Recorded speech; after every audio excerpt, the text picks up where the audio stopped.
মনির শারমিন, আপনার কাছেও জানতে চাই কয়েকটা বিষয় একসঙ্গে একটু প্রশ্ন করে নেই। যে তিনি বিচার প্রক্রিয়ার কথা বলেছেন যে দলগতভাবে আওয়ামী লীগের বিচারটা শুরু হবে, এবং সেক্ষেত্রে আপনাদের কি ভূমিকা। আরেকটা বিষয় আমি শুরুতেই জানতে চাচ্ছিলাম, জুলাই ঐক্য জুলাই বিভক্তি তো আমাদের বিষয়।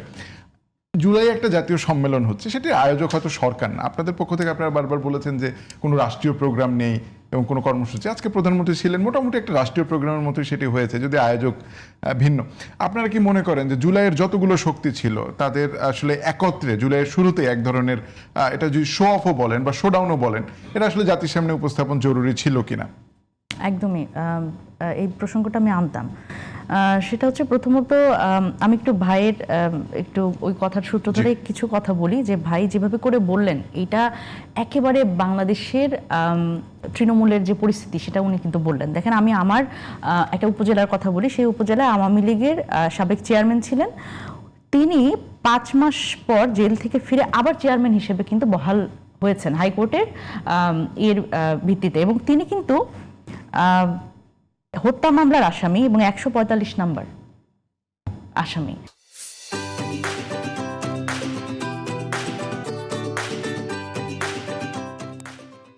তো এই যে দেখেন বিচার প্রক্রিয়ার কথা আমরা বলছি, এই বিচার মানে হত্যা মামলার আসামি তিনি আওয়ামী লীগের সাবেক চেয়ারম্যান, এবং সে কিভাবে করে সে আবার মানে জামিনে মুক্ত হয়ে এবং হাইকোর্টের রায়ের মাধ্যমে মুক্ত হয়ে আবার চেয়ারম্যান হিসেবে বহাল হয়। তার মানে তাদের যে আসলে শক্তি সেটা কিন্তু কমে নাই।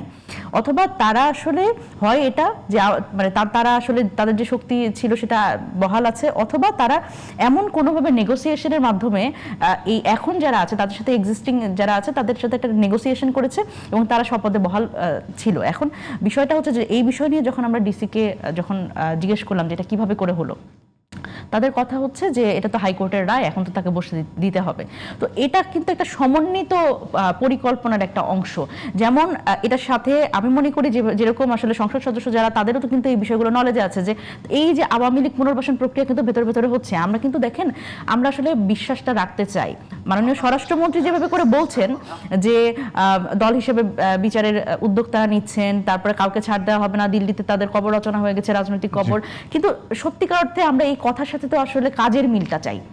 কিন্তু আমরা তৃণমূলে কিন্তু দেখছি যে আওয়ামী লীগ পুনর্বাসন চলছে, এবং দেখেন এই মানুষগুলো যারা আসলে গত 15 বছর আওয়ামী লীগের সুবিধাভোগী, তারা এরকম বিভিন্ন সেক্টরে যেরকম বসে আছে, এবং দেখেন আমলাতন্ত্র তো খুব মানে প্রকাশ্যভাবে আমরা দেখেছি যে অন্তর্বর্তীকালীন সরকার থেকে শুরু করে এখন পর্যন্ত আমলাতন্ত্র কিন্তু এক ধরনের বিরোধিতা, একটা মনোভাব তাদের মধ্যে যে আগেই ভালো ছিলাম, এই একটা মতাদর্শ তাদের মধ্যে আছে।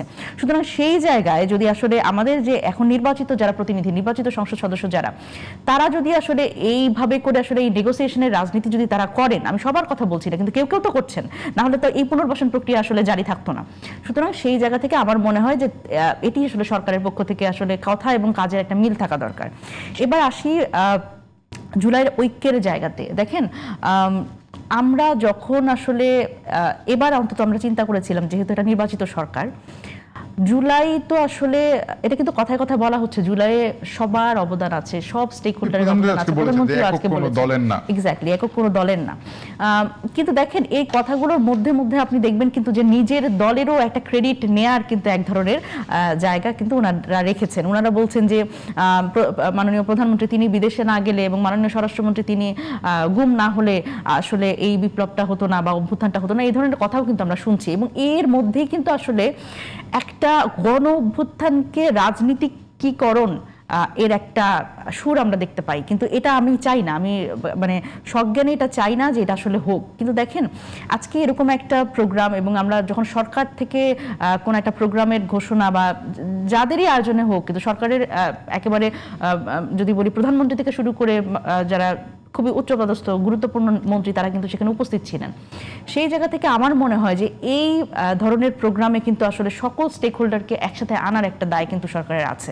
কারণ দেখেন, জুলাইয়ে আমরা যেটা দেখেছি যে যে যে দলেরই হোক না কেন, একটা তো অরাজনৈতিক প্ল্যাটফর্মে তাদের আসতে হয়েছে, এবং সেখানে কিন্তু যারা আসলে নেতৃত্ব দিয়েছে এটা কিন্তু স্বীকার করতেই হবে। এটা আমার মনে হয় যে মোশাররফ ভাইও এটা স্বীকার করেন, সবার এটা স্বীকার করতে হবে যে আসলে রাজনৈতিক দলগুলোর উপরে মানুষের সেই আস্থাটা ছিল না, এবং রাজনৈতিক দলগুলো কিন্তু ব্যর্থ হয়েছে। তাদের ত্যাগ আছে, তাদের দীর্ঘদিনের সংগ্রাম আছে, সব ঠিক আছে, কিন্তু তাদের উপরে কিন্তু মানুষ নির্ভর করতে পারেনি।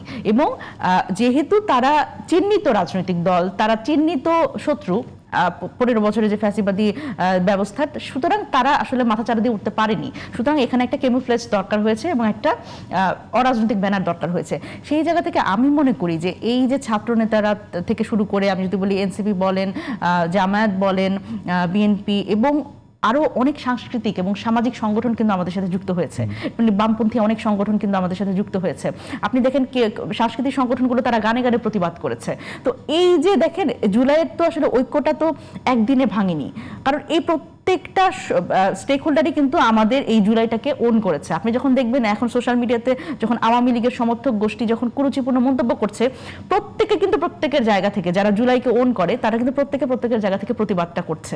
ইভেন আমি সম্প্রতি যেটা দেখলাম যে বিএনপিরও একজন সংসদ সদস্য, তিনিও এক ধরনের একটা বেফাস মন্তব্য করার ফলে কিন্তু ছাত্রদলের যিনি সভাপতি তিনিও কিন্তু প্রতিবাদ করেছেন, বিবৃতি দিয়ে প্রতিবাদ করেছে। সুতরাং এইখানে দেখেন যে বিভক্তি, আমরা কিন্তু মনে করি না যেখানে আসলে বিভক্তি থাকার কথা। সুতরাং এটা সরকারের একটা সোল দায়িত্ব ছিল যে জুলাইয়ের ঐক্যটা ধরে রাখার জন্য সরকার থেকে যেই আসলে যেই ভাবে করে আসলে অনুষ্ঠান আয়োজন করা হবে সেখানে সব স্টেক হোল্ডারকে দাওয়াত দেওয়া। আমি আজকে জিজ্ঞেস করছিলাম আমি আমার দলের পক্ষ থেকে কেউ দাওয়াত পেয়েছে কিনা, তারা আমি কিন্তু দেখলাম যে কাউকে দাওয়াত দেওয়া হয়নি। কিন্তু এই ধরনের আয়োজনে আমার মনে হয় যে সেই ঐক্যটা আবার আমার মনে হয় যে এই জুলাইটাকে রাজনীতিকরণ বা দলীয়করণ না করে জুলাইটা আসলে সবার করে দেওয়ার দায়িত্ব আসলে সরকারের, যেটা কিন্তু আমরা আসলে আজকে অনুপস্থিত দেখলাম। আচ্ছা।